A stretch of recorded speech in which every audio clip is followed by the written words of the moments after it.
This man is sure his destiny is a world title. He has plenty of doubters too. Take a look today at Nigel Benn's latest 2 fights. See what you think. It's coming right up. Now boxing, and apart from Frank Bruno, of course, no British boxer has got a higher profile at the moment than middleweight Nigel Benn. He's a big puncher, he's a big talker, he says he's going to be world champion. Some think that when he moves up a bit in class, he won't be able to survive on that big punch alone. We're about to show you Benn's 2 latest fights, never been seen on television before. His latest one this week against David Noel of Trinidad.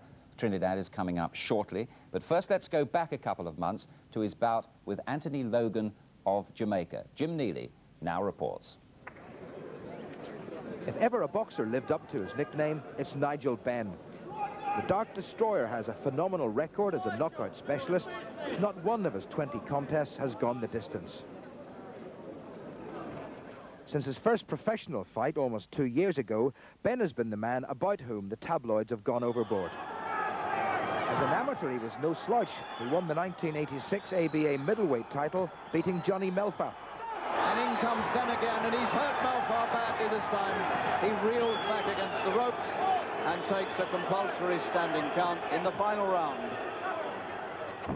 Benn won the Commonwealth professional title last April, and his first defence came in October against the Jamaican Anthony Logan. The 18th professional fight then for Nigel Benn, the reigning Commonwealth middleweight champion, a title he took some 6 months ago. And the vacant crown was won against Umuru Sanda. The opposition this time coming from Jamaica's Anthony Logan in the gold trunks. Logan, a pretty useful performer, lost just once in his career. He's won 14 of 16 contests. Being spoken to there by referee Larry O'Connell. Logan's only defeat came when he lost his Continental Americas title some 6 weeks ago to David Noel of Trinidad. Then the defending champion, who stopped all 18 of his opponents to date, and setting about this current opponent, Anthony Logan, with his usual pace. Once again, Larry O'Connell having a word with Logan. Then looking for the opportunity to land that big right hand. And he almost got Logan with that one, so a typical start by Benn. Logan, former Pan American Golden Gloves champion as an amateur. 5 times the Jamaican champion as an amateur, and an excellent record as a professional boxer. And he stopped 10 of his opponents. Benn's record, well, impeccable. All 18 of his have hit the canvas.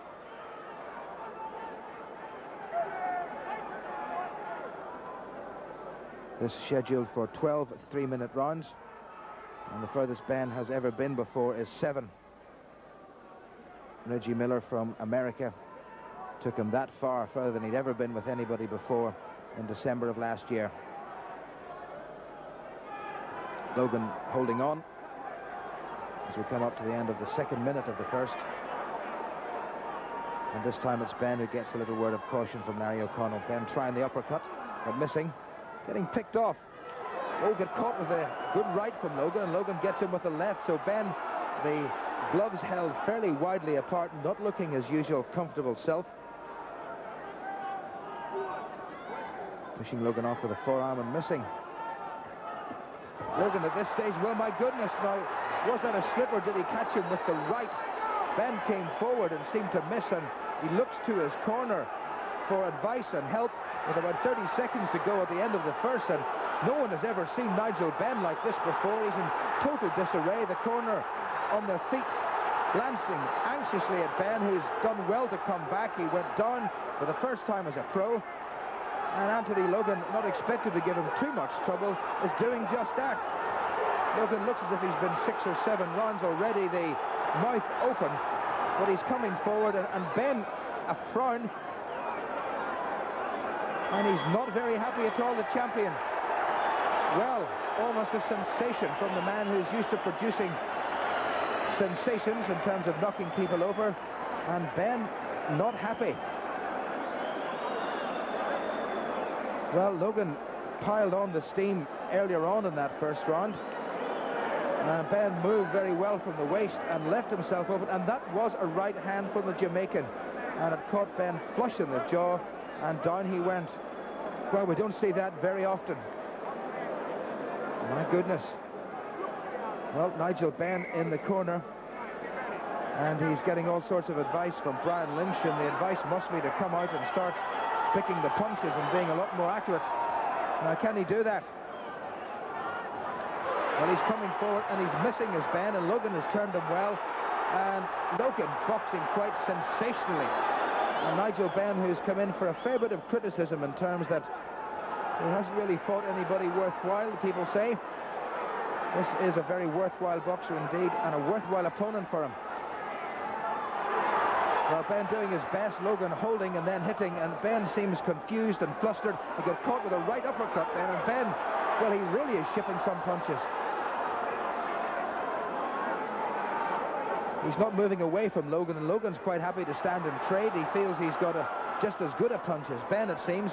Gets him again in a bludgeoning right hand, and Ben is starting to wobble. Well, could the knockout specialist be on his way out? This is quite unbelievable. I've never seen Ben under so much pressure. Oh, Ben starting to wobble. He looks rocky. Oh, he misses with that right hand, Ben. Oh, for goodness sake. What a punch from nowhere, a reflex punch, if ever there was one, and I don't think Logan's going to get up. Absolutely stunning. Brian Lynch is ecstatic. Ben can't believe it.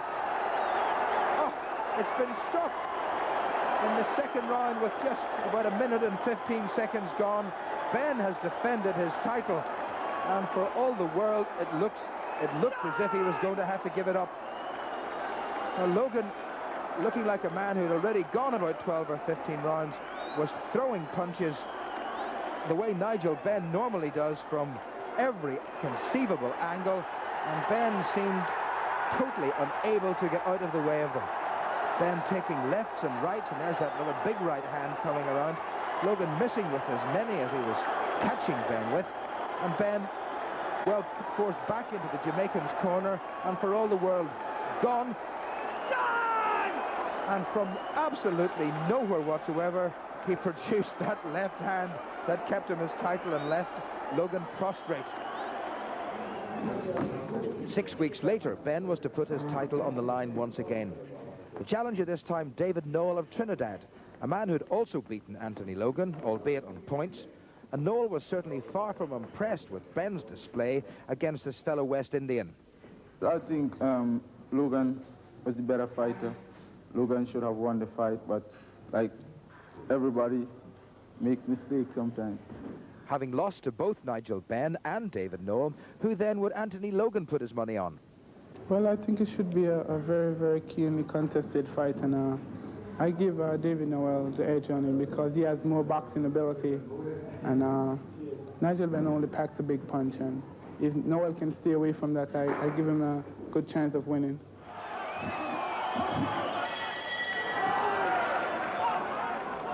Nigel Benn, as usual, in the black trunks, feels he's got a fair bit to prove to himself and to everyone else after his last fight 6 weeks ago against Anthony Logan in his first defense of the Commonwealth title.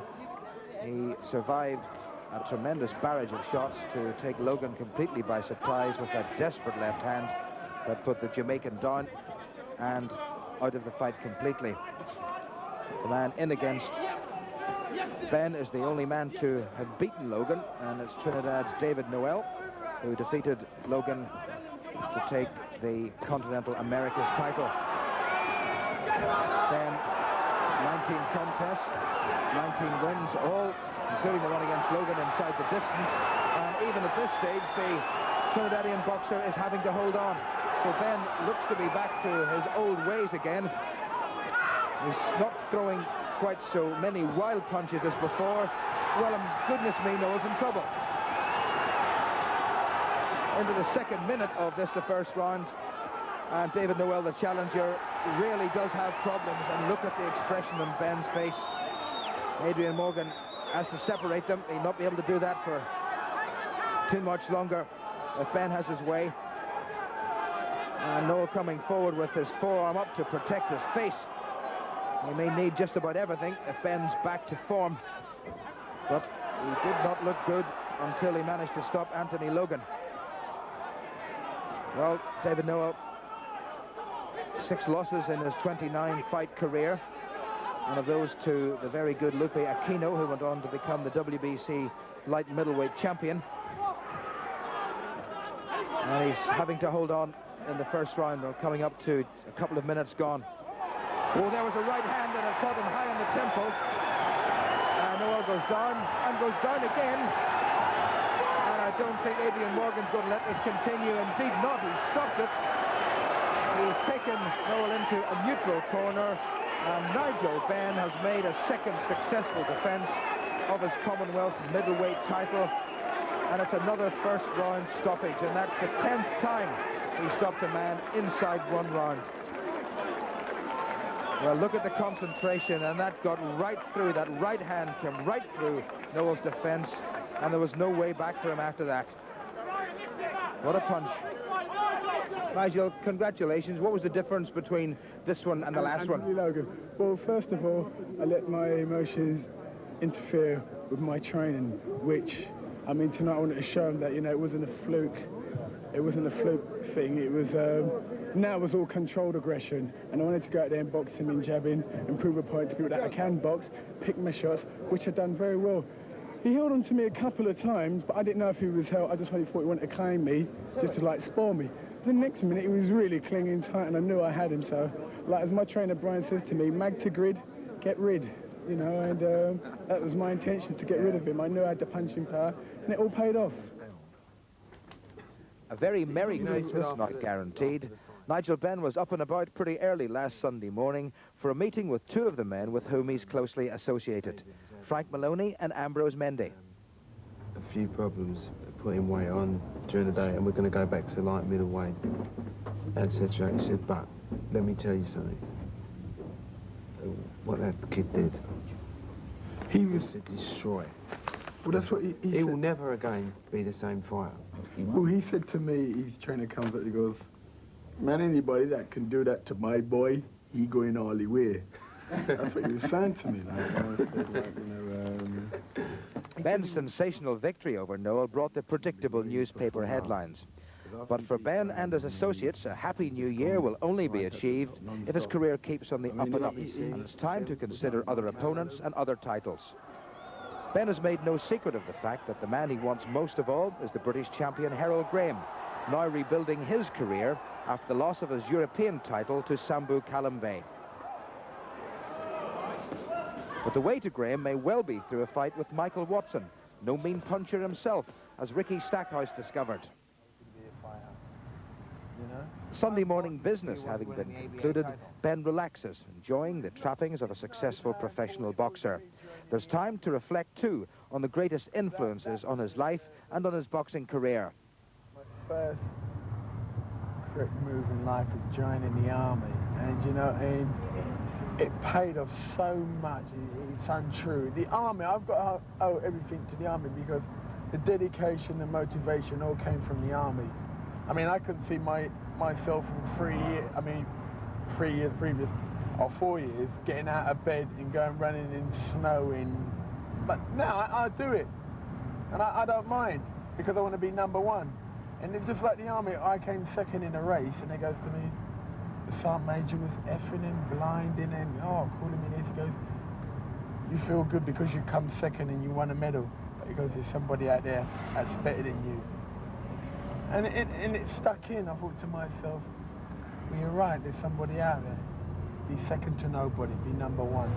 And that is, you know, my ambition, to be #1, second to nobody. Before lunch, Nigel Benn makes the most important visit of all, and one he makes without fail after every fight, irrespective of his performance. It's a side of Nigel Benn that's very rarely seen.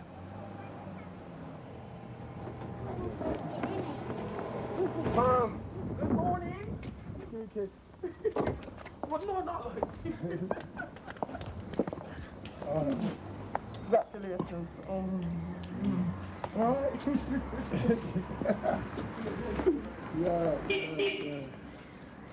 All right, man. Yes. Well done. That was a great performance. That was great. Really great. Yeah. Really great. So good, man.